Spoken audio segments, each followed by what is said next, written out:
So for today, I am going to introduce Emily Arendt, who is here to speak. She's one of the members of the Montana 250th Commission, so working towards commemorating that semi-quincentennial. She's the chair of the Department of History at Montana State University Billings, and her scholarship on the history of women, partisanship, and policy and debates has been supported by grants from many different institutions. She also has articles appearing in journals such as the Journal of the Early Republic, Food and Foodways, Montana, the Magazine of Western History, and Early American Studies. She currently edits the Panorama, a digital magazine that brings history scholarship to a wider audience by publishing short-form pieces on the early American past and engaging with current events in historical context. So today, she is here to share some of her expertise on the basically history and context of Paul Revere's famous ride. So welcome, Emily. Thank you. All right, let me get situated here.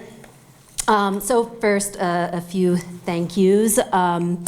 Thanks to the Lewis and Clark Library for hosting. I've never been here, but this is a wonderful facility.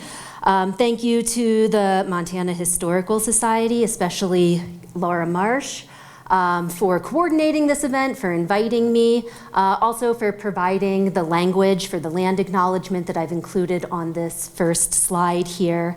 I join the Montana Historical Society in my commitment to honoring the rich history of Indigenous peoples of this nation. I also want to thank my fellow members of the Montana 250 Commission. I'm glad to see some of you here. It's been so fun to get to geek out with other people who love history as much as I do. And I'll talk a little bit more about some of our work at the end of the presentation.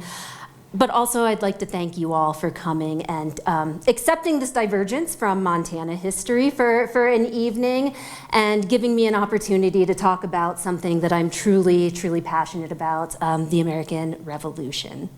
So, all right, let's get to the man of the hour here. All right.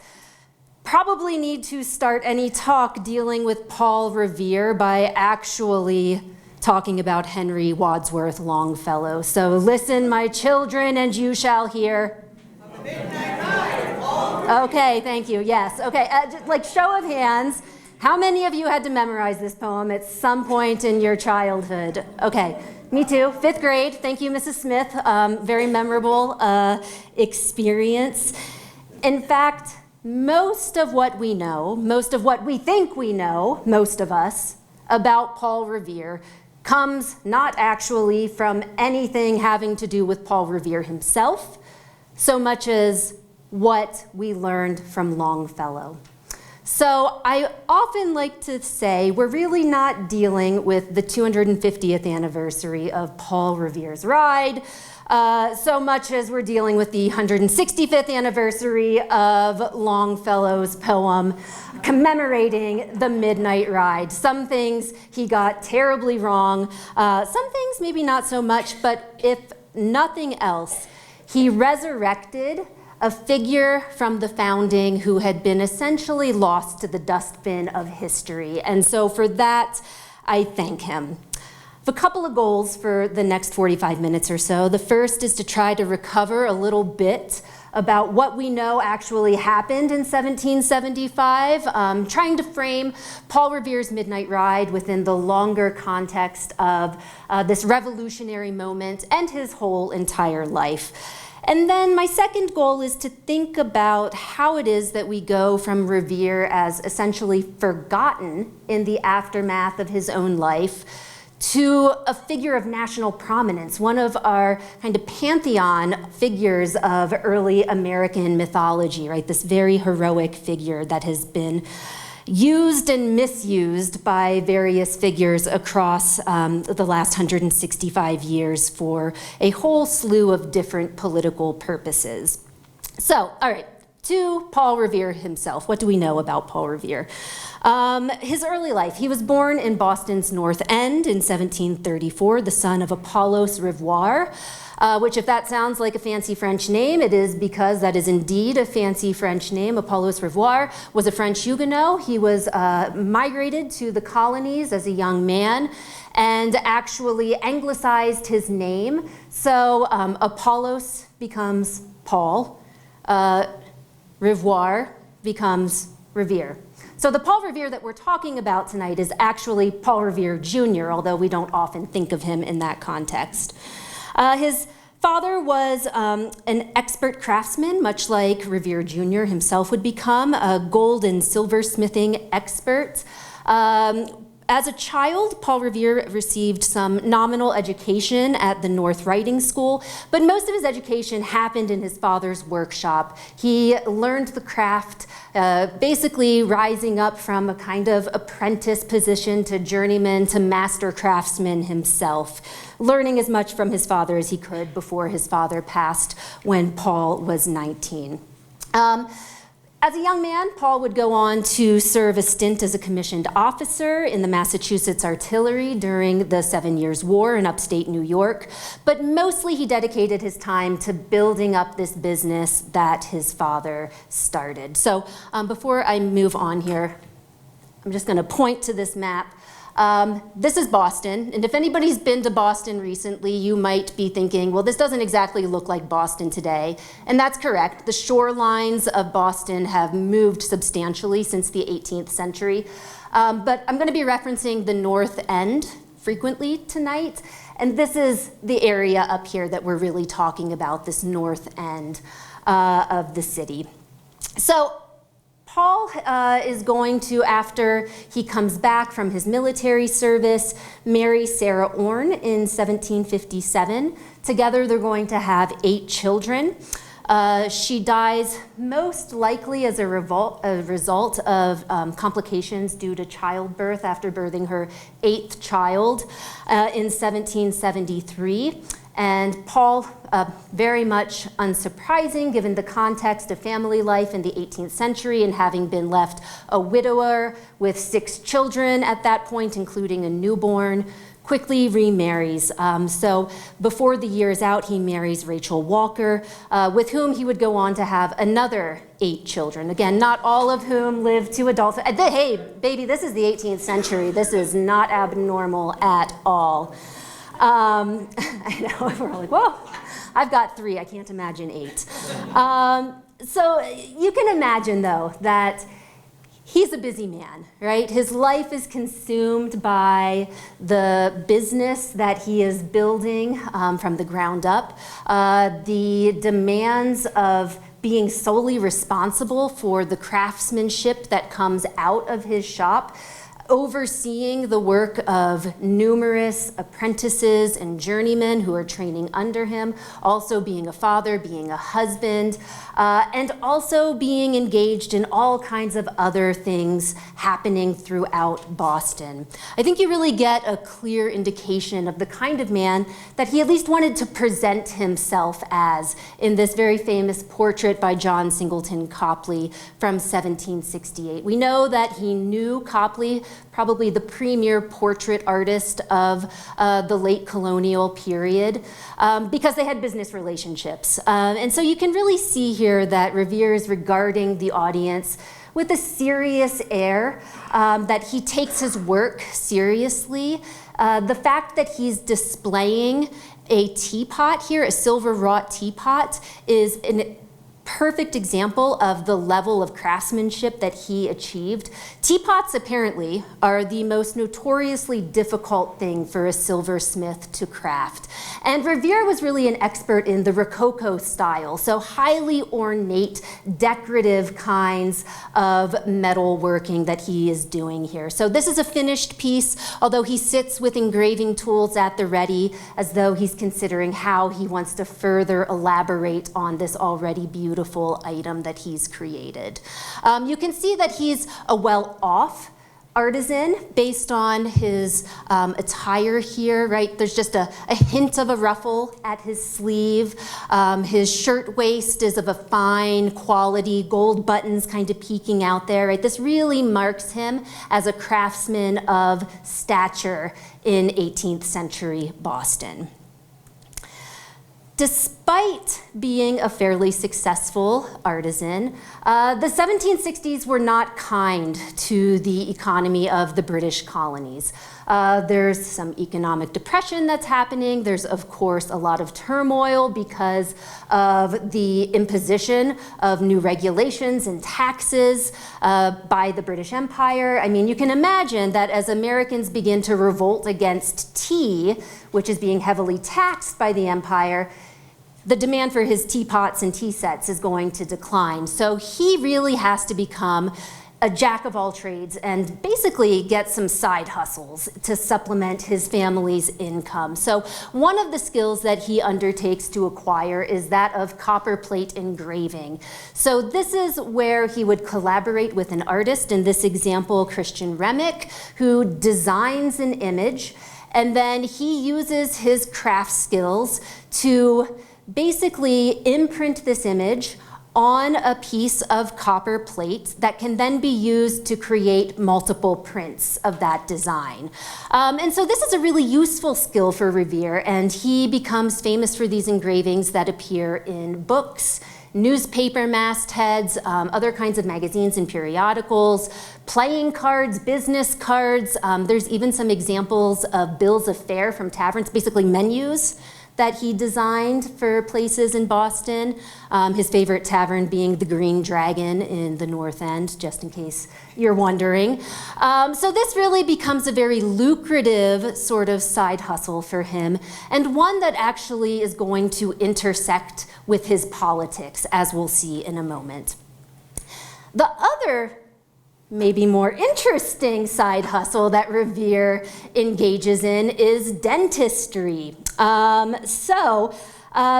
1768 and 1775, Revere has this side business where he actually does a bustling trade in toothpaste, believe it or not, but he also cleans teeth, extracts teeth, and fashions and installs dentures. So this is a partial that's attributed to Revere, and here you can see an advertisement from the Boston Gazette and Country Journal from 1770, where he touts his own skills, coming from the experience he's had these 2 years, in which times he has fixed some hundreds of teeth, and that he can fix them as well as any surgeon dentist from London. So this again becomes a really important part of him being able to elaborate on not just his own economic stability, but the business contacts that he's creating throughout Boston in this time period, which are going to put him in touch with all kinds of people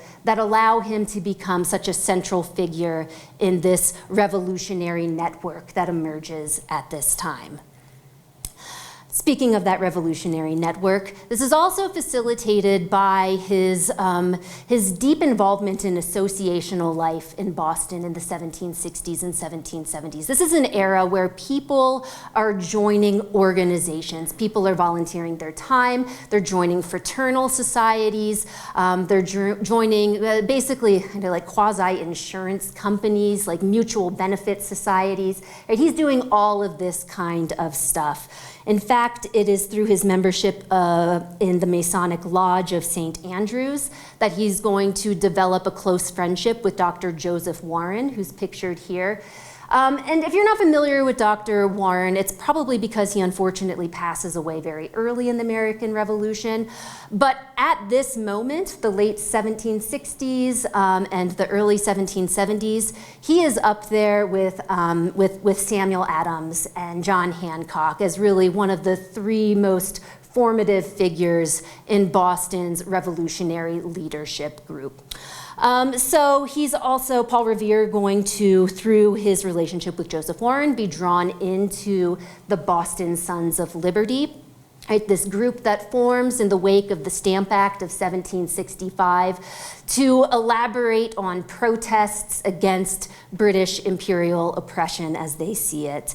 He's from there going to join the Boston Committee of Correspondence and the Massachusetts Committee of Safety, and through those organizations is going to further build out his revolutionary contacts, not just in Boston, but really up and down the eastern seaboard.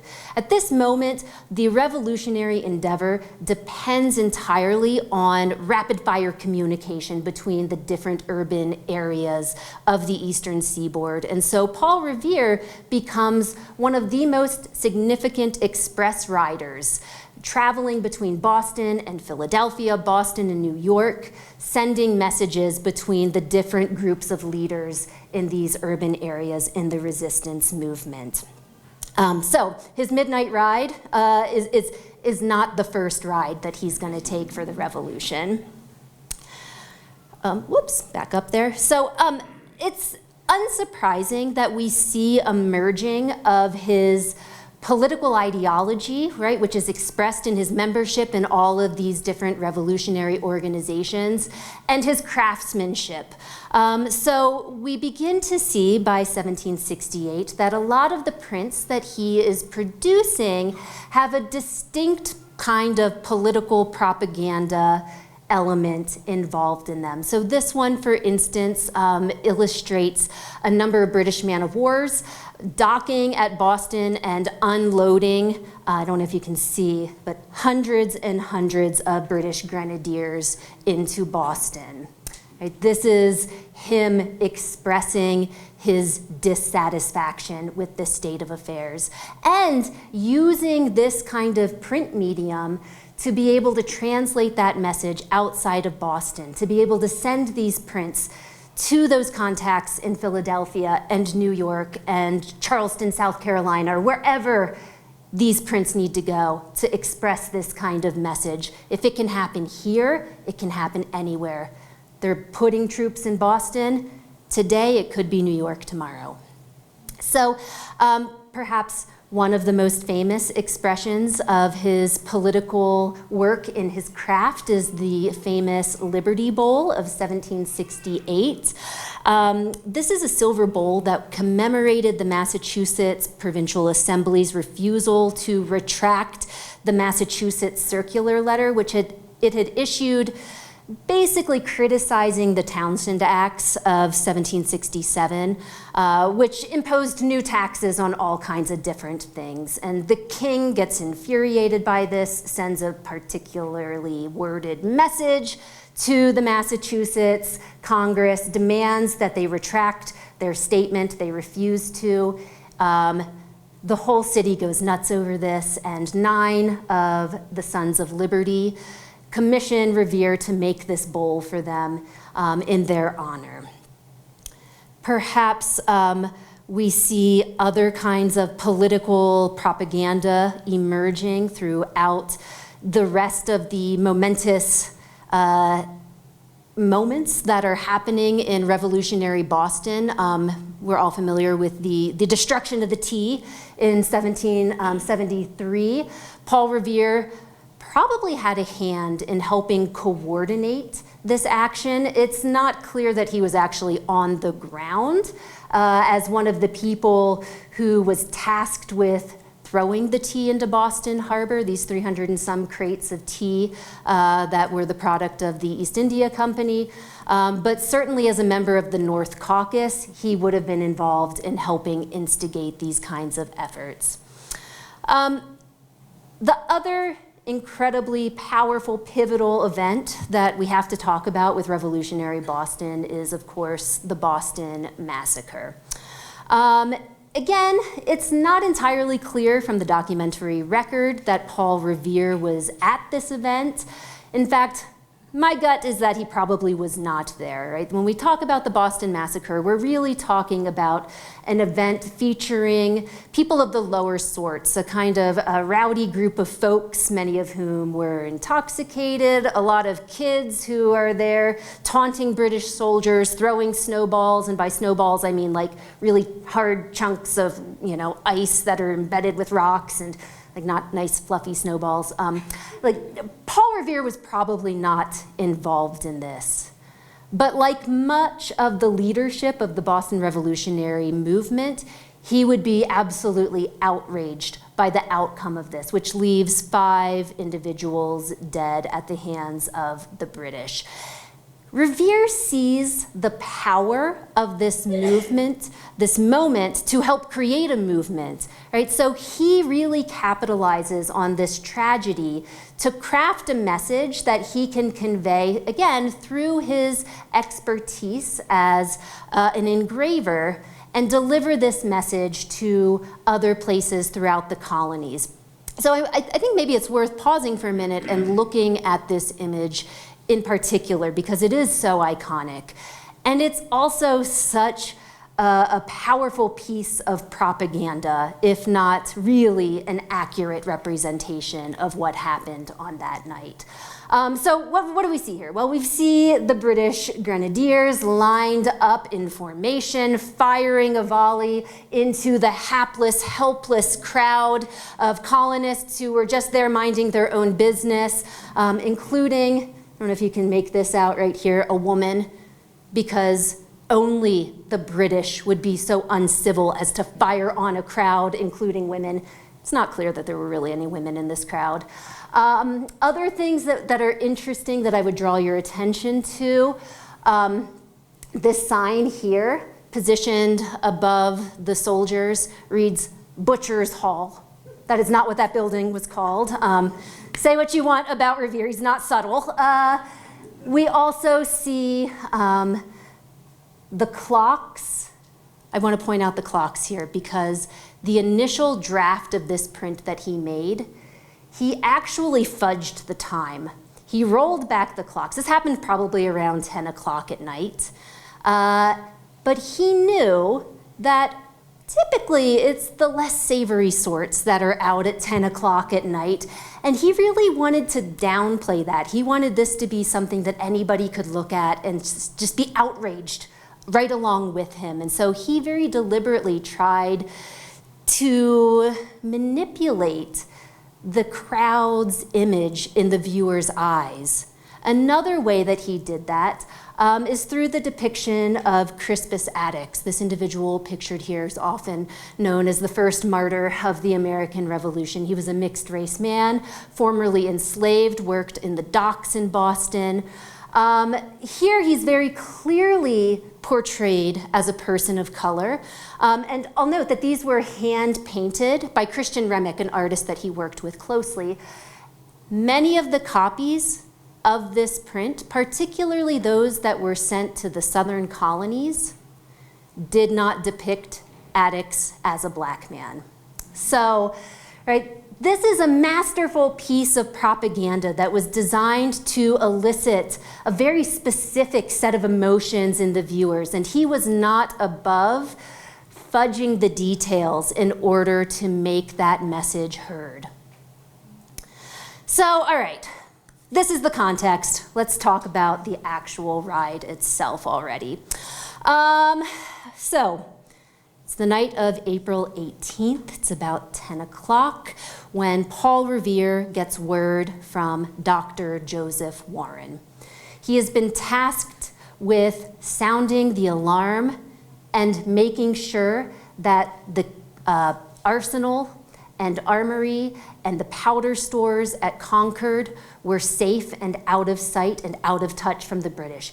He was also tasked with ensuring that Samuel Adams and John Hancock were given fair warning because Dr. Joseph Warren believed that what he was seeing with troops moving throughout Boston was indicative of two things, that they were going to start going after the leadership of this revolutionary movement, although historians have proven that he was a little off the mark on that. But certainly they were interested in capturing the armory at Concord. So Paul Revere is given this task of sounding the alarm, of warning Hancock and Adams, and ensuring the safety of those powder stores and armory, ammunitions, all of that stuff. So this is too important a job to be left in the hands of any single person. So Paul Revere was not the only rider dispatched by Joseph Warren that night. There's actually going to be 2 other riders that are an important part of this tale. But even Paul Revere himself knew that 2 or 3 riders couldn't get the job done, right? If they have bad luck, if they happen to run into British patrols at the wrong moment, this could all go south, and this could be a devastating blow to the revolutionary cause. And so Revere really is instrumental with coming up with this idea of how do we come up with an advance warning system that has some redundancy in it? Like, how do we ensure that even if I don't get out, even if William Dawes doesn't get out, that this doesn't go sideways? And so this is where our famous lanterns come into play. He knew that any lantern positioned in the Old North Church in the north end could be seen across the Charles River in Charlestown, and that there were Sons of Liberty who were stationed there ready to receive this visual signal. And so before he sets out, he gets his orders from Warren. He stops by his house, he gets his cloak, right? Can't go out without your cloak. And then he goes and ensures that the signal is set. And their intelligence has told them that the British are moving via ship, and so that's why we get 2 lanterns being lit on this night. So, all right, what's this ride actually look like? This is just gonna shout out the Paul Revere House website. You can take a look at this map as an actual interactive version. If anybody here is like a high school teacher, a middle school teacher, really, really wonderful resource that you can click on different places on the map, and it'll not just tell you like what Revere was doing at that moment, but it'll pop up different primary sources. It'll pop up pictures. So it's really, really cool. But for our purposes tonight, I'll just walk us through this. So.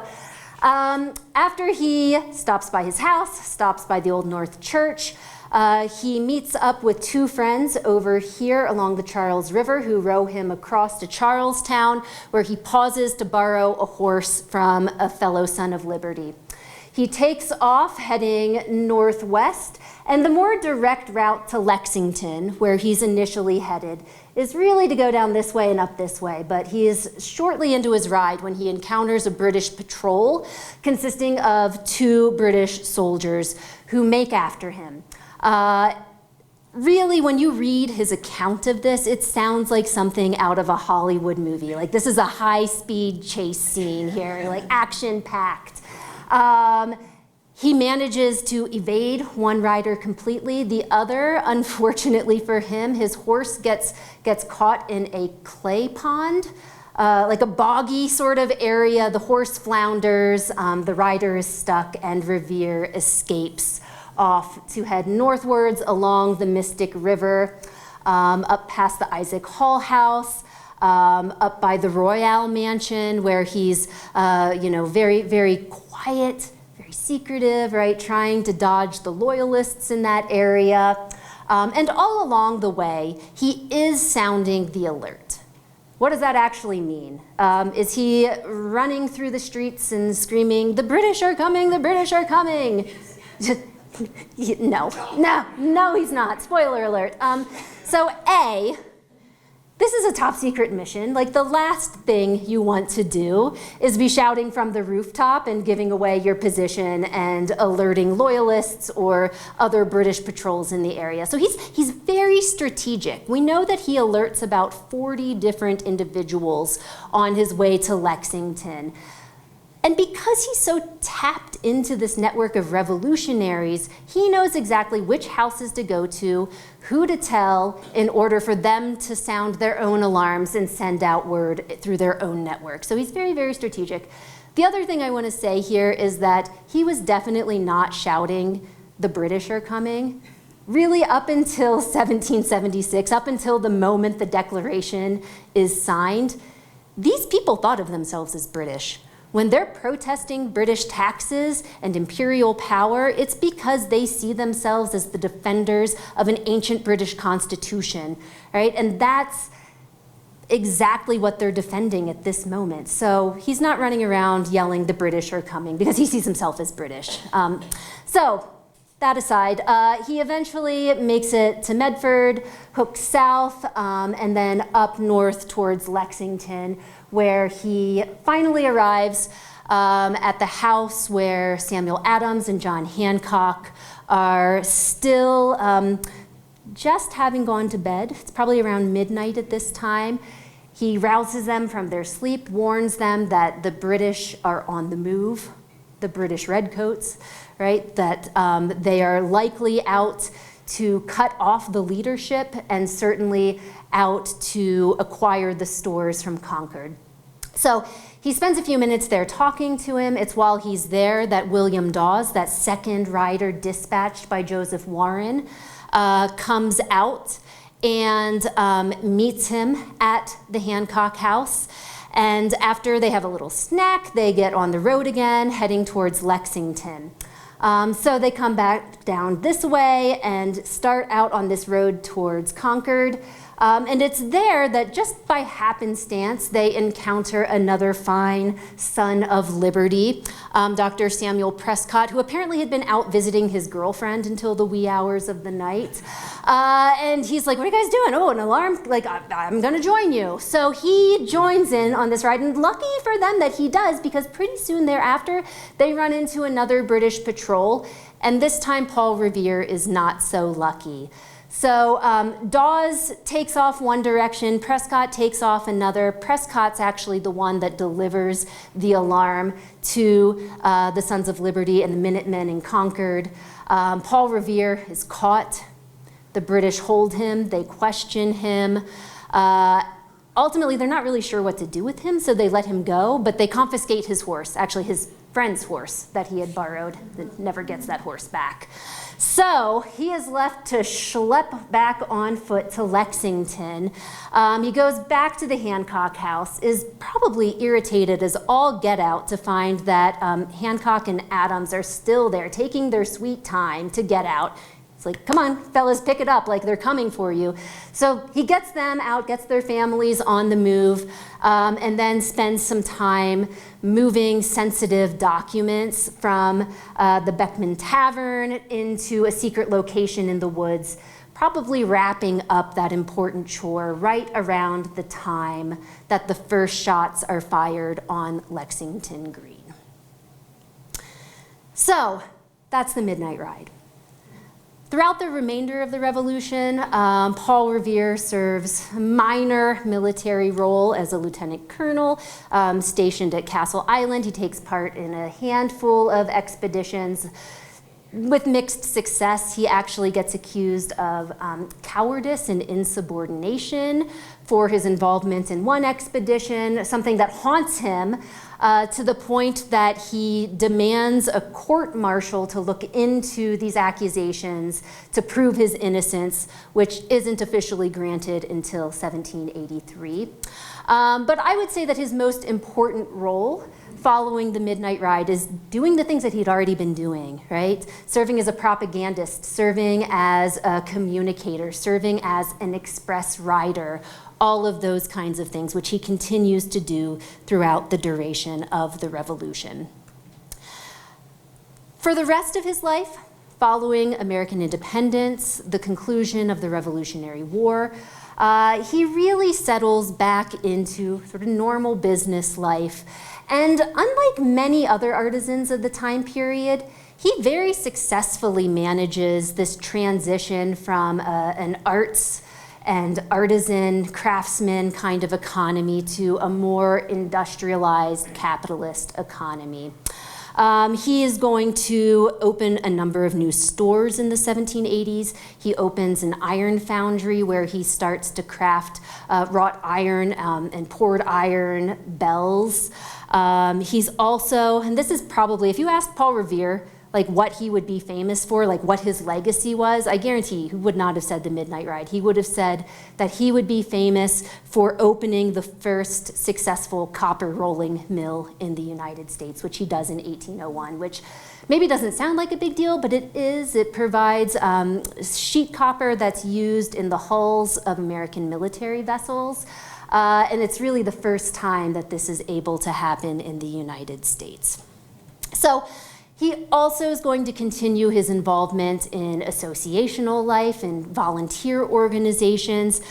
He helps found the Massachusetts Charitable Mechanic Association, and he's going to serve a number of local positions, county coroner, the president of Boston's Board of Health, right? All of these kinds of things, really continuing to contribute to his community in the same way that he had in the 1760s and 70s.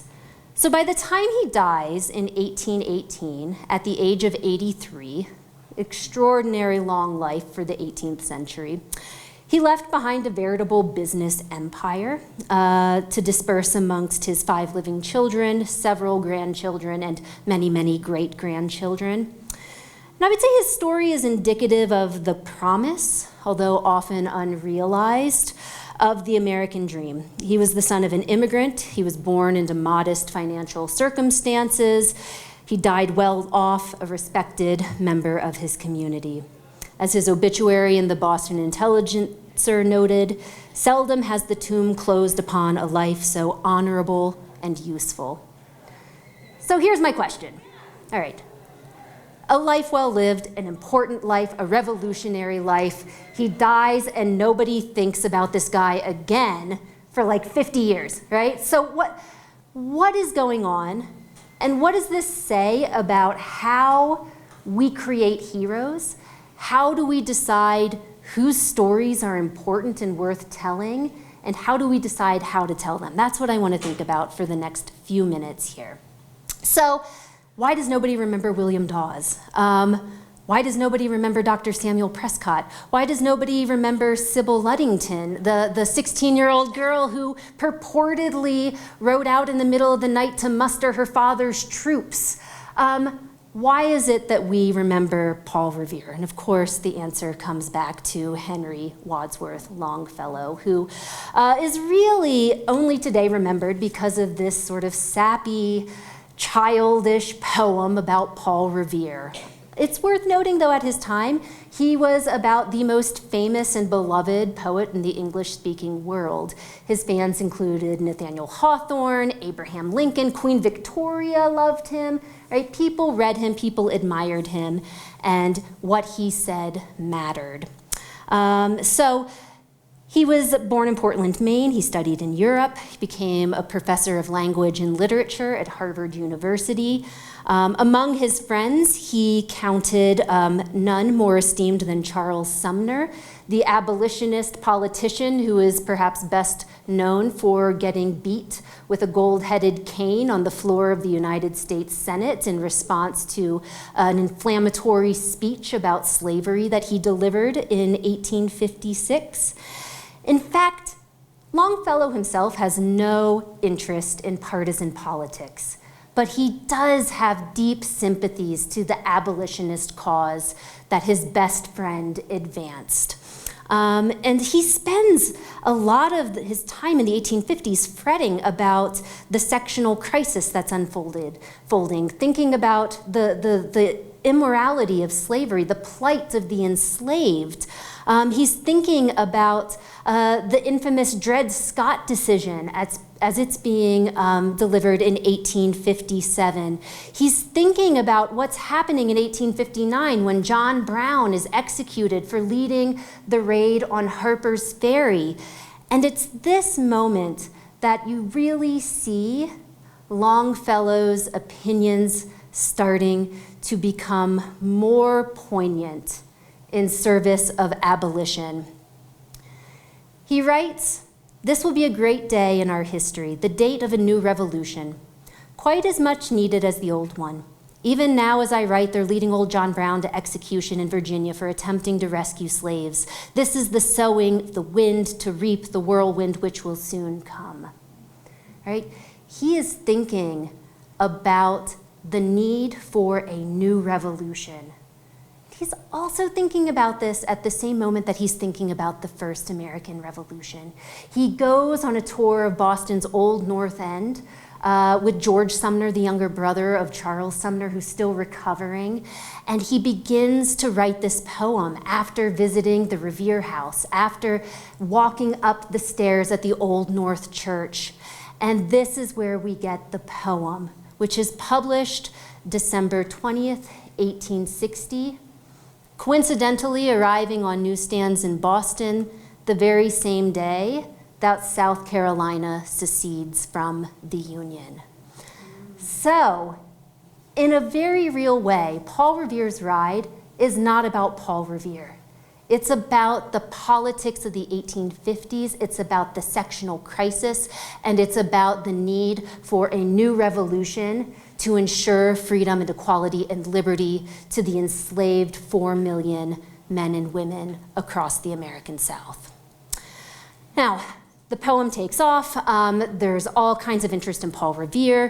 1891, we're going to see the first serious treatment of Paul Revere by Elbridge Henry Goss, a biographer who's very much embedded in what we call the colonial revival movement of the 1890s and early 1900s.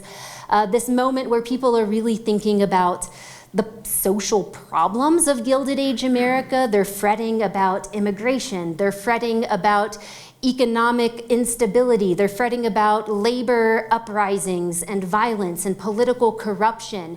And looking back to a mythologized and sanitized version of the founding and the founders really allays a lot of anxiety for people during this troubled time. So I could go on about different ways that Paul Revere's image is manipulated in the Gilded Age. Suffice it to say, there's plays, there's more poems, there's songbooks, there's musicals, there's children's literature, right? There's all of this stuff. He very clearly becomes an icon for the Gilded Age and beyond. By the time we hit the 1920s, Paul Revere's image and his symbolic value as a patriot could be put to a variety of political uses. Perhaps one of the most interesting and disturbing that I came across is the co-opting of Paul Revere's legacy by the Ku Klux Klan, who reached their popularity in the 1920s. Its 1926 book, Klansmen, Guardians of Liberty by Alma White, includes an entire 9-page chapter titled Klansmen of the Revolution, retelling the events of the revolution from a pro-Klan perspective, including a detailed description of Paul Revere's ride, imagining Paul Revere literally as a Klansman. Literally, when I came across this, I was in my office and I gasped so loudly. One of my colleagues came down the hall and asked me if everything was okay because I found this so deeply astonishing. Much like Longfellow had marshaled the patriotism and heroism of Revere to endorse a revolutionary perspective on a current political issue, Alma White harnessed the legacy of Revere to provide legitimacy for the Ku Klux Klan. Although Longfellow's reinterpretation of Paul Revere set the stage for this kind of anachronistic co-opting of Revere's legacy, one can also imagine how horrified Longfellow might have been to think of Paul Revere serving as a symbol for the KKK. So here's my point. We might draw a lesson here about the ways the past is used by those seeking to make a political argument about the current day.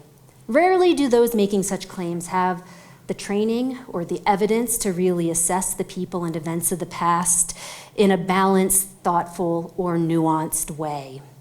The juxtaposition of Revere as a symbol for racial equality on one hand and as a symbol of racial stratification on the other is a very clear example for thinking about the ways that partisans deploy the legacies of our national heroes.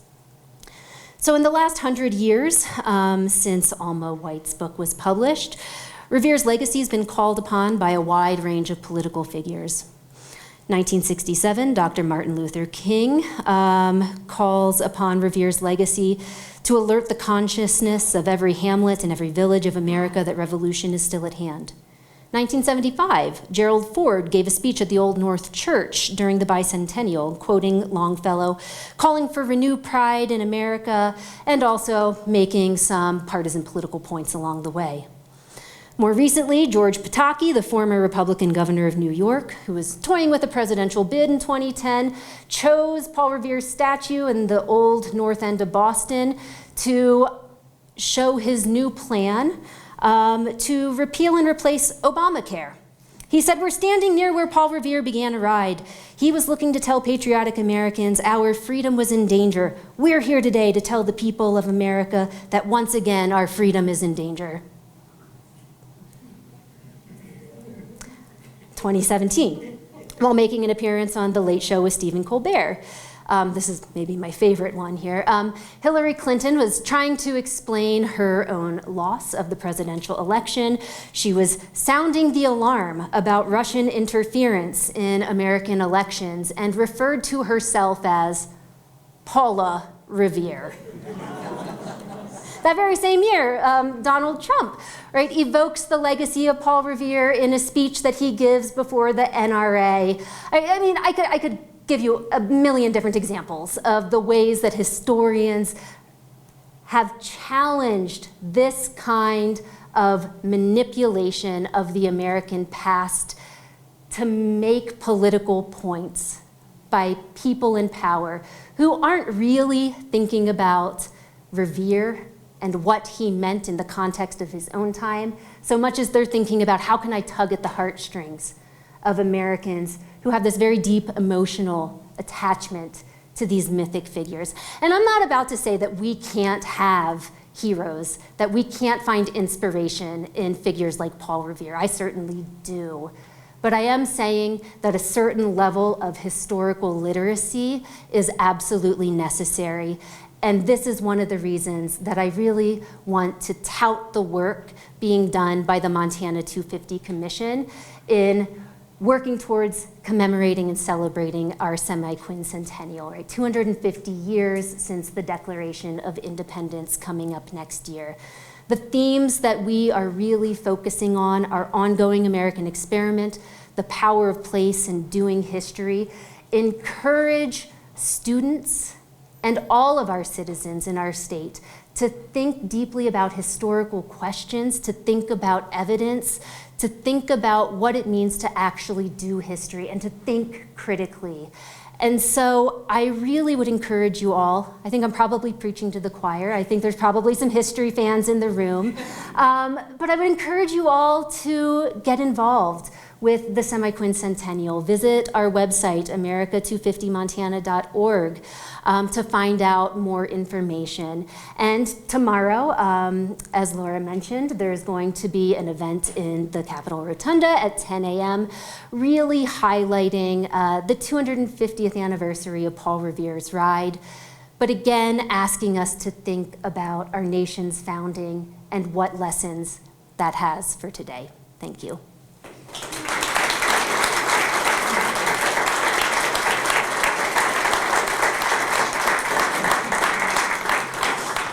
Thank you, Emily. So if anyone has any questions, raise your hand. I will come with the mic so we can get you on a recording. First of all, awesome talk. That was really, really great. Thank you very much for that. Second, is there any evidence for why Revere became the message guy? Was it just because the Massachusetts Committee of Correspondence, somebody needed to move the messages around and Paul said, sure, what the hey, I'll do it? Or was he a particularly good horseman? Or just in his business life, he had a lot of contacts, wouldn't attract much attention from the British? Any insight on that? Yeah, so I think the initial was like he was at the right place at the right time. He had the right contacts. He must have been a good horseman, although he didn't own his own horse for much of his adult life.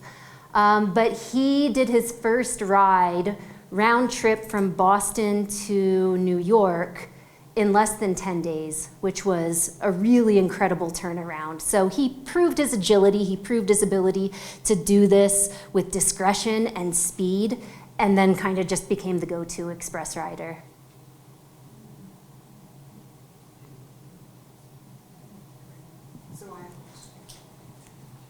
I always have a question.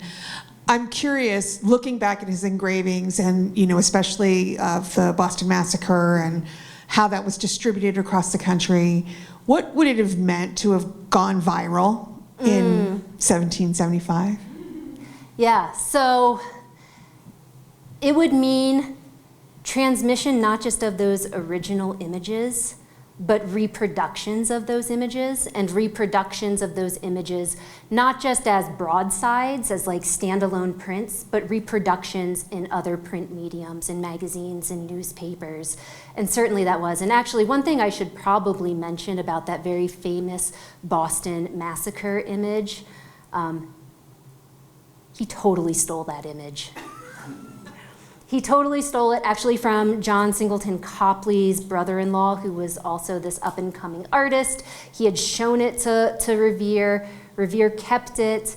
The other artist never did anything with it, and so within a week or two, Revere's like, well, I'm gonna change this chimney and that roof line and go. And this other artist, Henry Pelham is his name, was deeply upset and hurt by this, and perhaps rightly so. But this is sort of the nature of images and text in the 18th century, right? There's not copyright law, like there's no protections for intellectual property. That's what going viral means. Like that's actually how you know you've made it. When somebody starts stealing your stuff and reproducing it and making money off of it, like you've made it.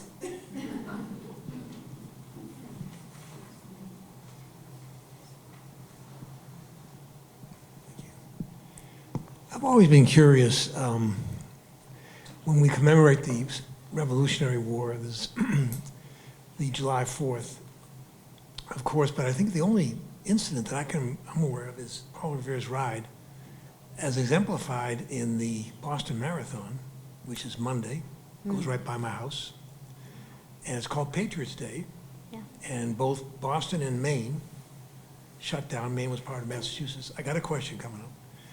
And I've always, and when I ran the marathon way back and watched it, we had a horseman who would lead the pack. And it's a great day, it's called Patriots' Day. So I said, do you have any, in your research of this matter, find out any reason why that became such a galvanizing thing just in Boston? Because it's a great day in Beantown. I have no idea. Well, I'd love to know. But I mean, of course, like hometown pride, it makes a lot of sense that would be something to be celebrated in that way, in that particular space. But I unfortunately don't know anything about that. If you find anything out, you got to email me. I will, certainly. Thank you for your talk.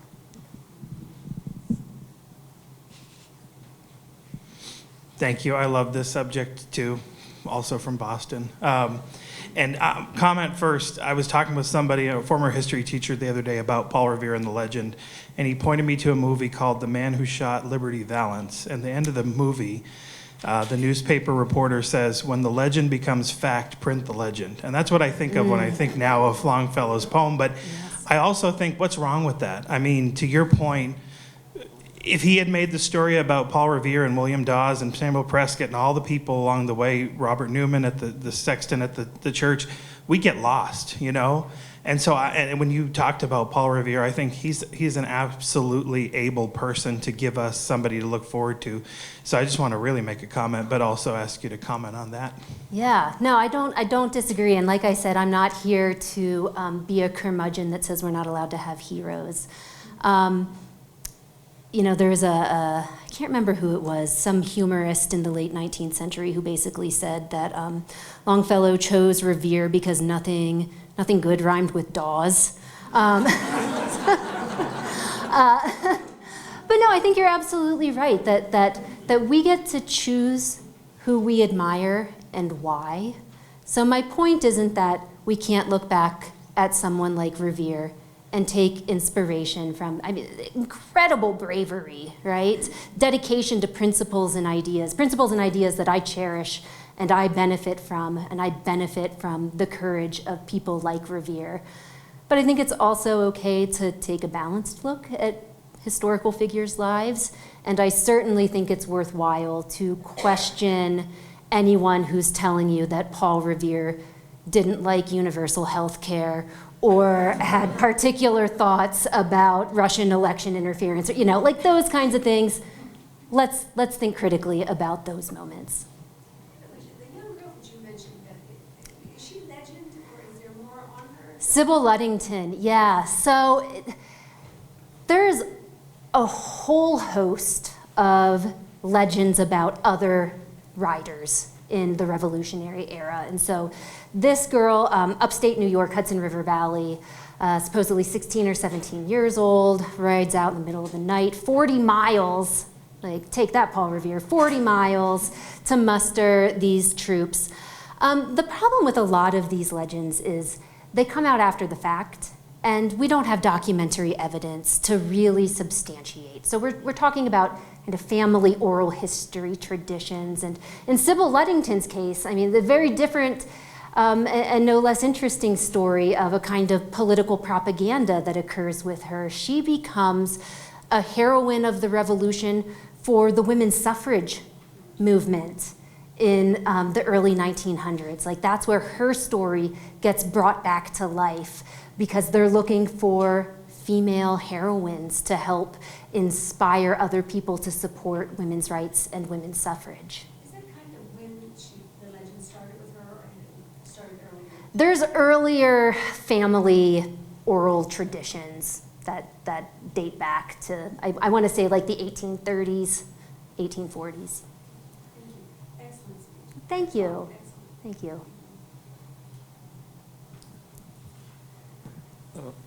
Can you characterize the environment that the riot occurred in? In other words, was there a curfew in place? Were the British patrols looking for particular individuals continuously? Were they seizing documents? That sort of thing. Yeah, this is a moment where General Gage has really been given his orders to crack down on the revolutionary movement in Boston. King and Parliament are deeply concerned that the kind of activity that they're seeing in Boston is going to spread throughout the colonies, and they really want to cut the head off.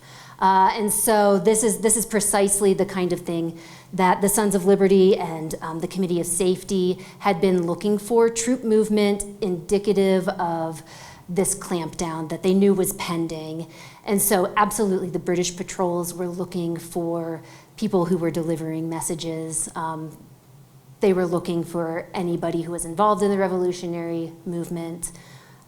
So yes, this would have been a potentially dangerous thing, although he ultimately is able to talk his way out of any kind of meaningful punishment from the second British patrol that he encountered. But potentially the stakes were very, very high for the people who were braving their lives to go on these rides.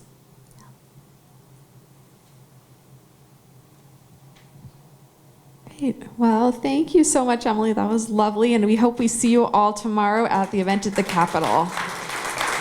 Thank you.